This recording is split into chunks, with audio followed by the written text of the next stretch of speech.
So welcome to my allotment. Today I'm going to be harvesting my squashes, and if I had any pumpkins I could also harvest them.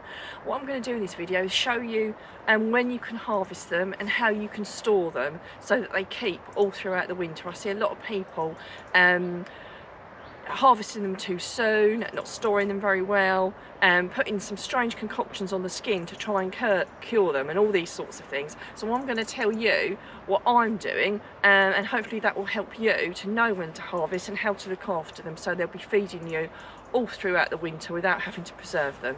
So if you've not already subscribed to my YouTube channel, if you could please do so, because you'll get lots of helpful hints and tips all throughout the year from my home garden, my allotment, and also my home kitchen.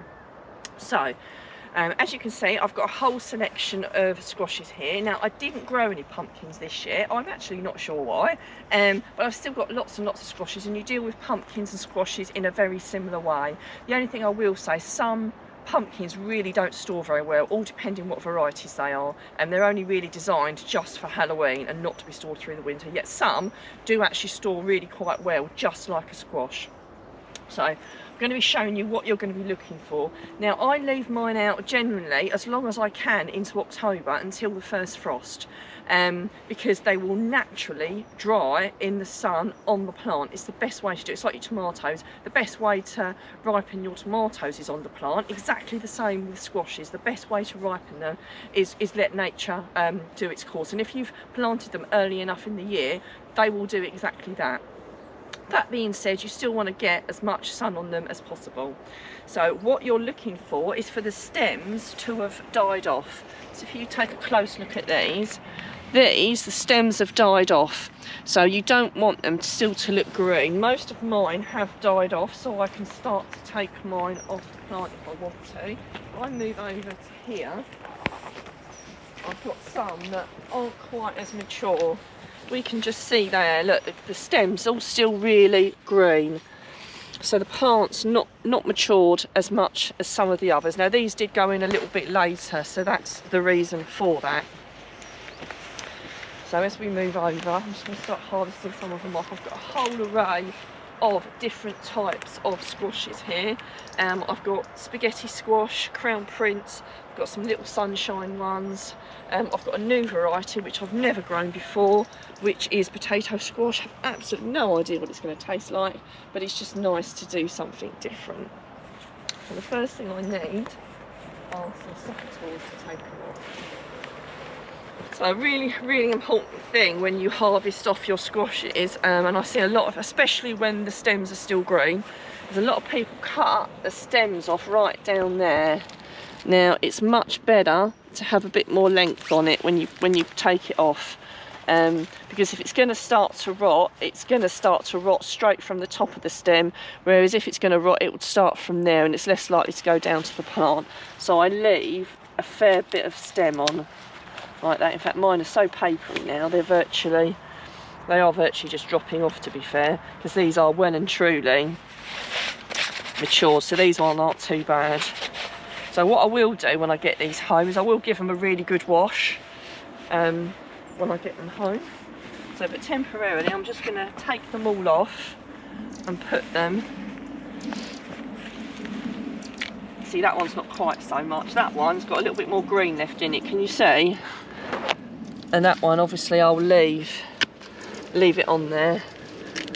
So obviously, like I say, some are more mature than others, but the temptation for a lot of people is to virtually cut the stems right down, and that's not really good, because if they're not properly cured, then they're more likely to rot. So like I say, they're all a bit muddy because we've had quite a wet morning this morning. And these are lovely crown prince ones. There you go. Now I think they've got a couple of names. Some people call them dumpling. Some of these things do seem to have multiple names. I've harvested off a lot of my squashes. As you can see, I've got quite a few there. I had about a dozen plants, and I've got some 40-something squashes, which I think is not too bad. You know, it's probably about 4 a plant, so that's not too bad at all. Just wanted to give you some examples of some where the stems haven't properly died off. Normally I would maybe wait for these to maybe mature for another week or two, but I've got something else I want to plant here, and I also wanted to show you guys what you do, because I can guarantee you in a week or two's time, when I do need to take these off, there will still be some that will still have green stems. So I wanted to give you some really good examples, because the ones that have already died off and gone brown, they're less likely to have a problem with the stem dying back and then rotting the fruit. So what you're trying to do is, as you can see, we've got this squash here. So what you don't do is cut it right down there. You just give it a bit more length, you know, and just cut around like that. So yeah, rather than just cutting it right back, I can already feel that this is starting to die off because it's quite tough. You give it a little bit of length. You know, this one's a bit more tricky, but again, I'm still going to do what I can to try and not take it right off to the stem, because that is still quite green still. But like I said, once you've got and all depending where you live, if you've got a chance of frost, then obviously you'd have to get these off already anyway. So yeah, so just gently trim it off as best you can. Like I say, I can feel that already the stem's starting to die off, so that's a really good sign. That's what we want, really. That's why you should never, I see people picking them off like about a month ago. Gosh, that really is definitely too early, unless you're going to put it straight in the pot, and even then I would concern. And if you get that, whereas it just came off, do you know what it happens? You know, when you're trimming your squashes, and despite your best efforts, you're trying to leave a bit of extra stem on, and that bit of extra stem breaks off. What happens to me, it'll happen to you. You just do the best you can to try and leave a little bit of stem on, and obviously you'd want to take any of these little horrible straggly bits off as well. So once I get these squashes home, I will give them all a bit of a rinse. So I'll wash all the mud off, and then I will leave mine. I've got a path right runs through my garden, or on my, I've got like a wooden table. I will leave them on there to continue getting the sun, and I will turn them over the next few weeks while it is still quite mild, to try and cure the skins as naturally as possible. And then when there's a frost, I then bring them in. Now obviously there's the debate of where you bring them into. Now I put them around my windowsill in my conservatory, because I can keep an eye on them. I've got quite a big windowsill. I can keep a really good eye on them and make sure that any that start to go bad, they're basically the next for the pot, because despite your best efforts, they'll keep reasonably well, but they will start to deteriorate as the months go through. So if you've got them like that, you can really keep an eye on them, and obviously the sun's always continually shining on them. So wherever you store them, it's got to be dry, it's got to be frost free, it's got to be pest free, all the usual things.